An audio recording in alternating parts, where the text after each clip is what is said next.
lot of wisdom from a 10-year-old.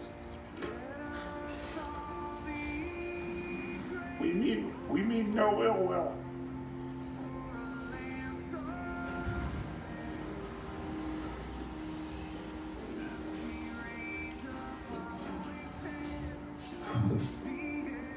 First, let's start with my career.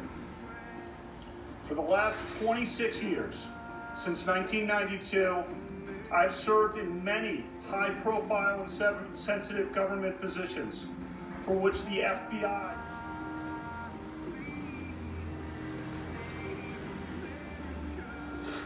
in ninth grade,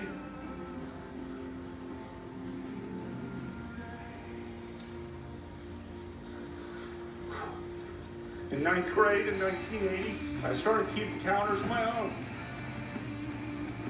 For me also, it's both a counter and a diary. I've kept such counters diaries for the last 38 years. Mine are not as good as my dad's in some years. And when I was a kid, the calendars are about what you would expect from a kid. Some goofy parts, some embarrassing parts. But I did have the... If we look to the answer as to why for so many years we achieved so much, prospered as no other people on earth, it was because here in this land, we unleashed the energy and individual genius of man to a greater extent than has ever been done before. Freedom and the dignity of the individual have been more available and assured here than in any other place on earth. The price for this freedom at times has been high, but we have never been unwilling to pay that price.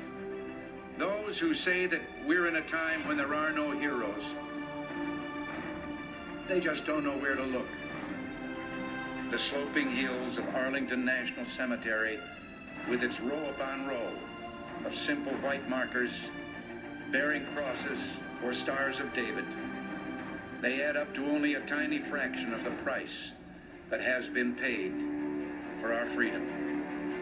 Each one of those markers is a monument to the kind of hero I spoke of earlier.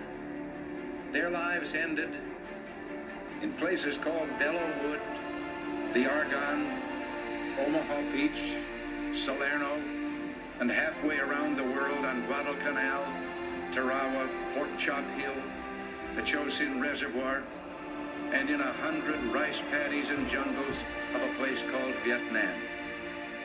Under one such marker lies a young man, Martin Treptow, who left his job in a small-town barber shop in 1917 to go to France with the famed Rainbow Division. There on the Western Front, he was killed trying to carry a message between battalions under heavy artillery fire. We're told that on his body was found a diary. On the flyleaf, under the heading, My Pledge, he had written these words: America must win this war. Therefore I will work, I will save, I will sacrifice, I will endure. I will fight cheerfully and do my utmost as if the issue of the whole struggle depended on me alone.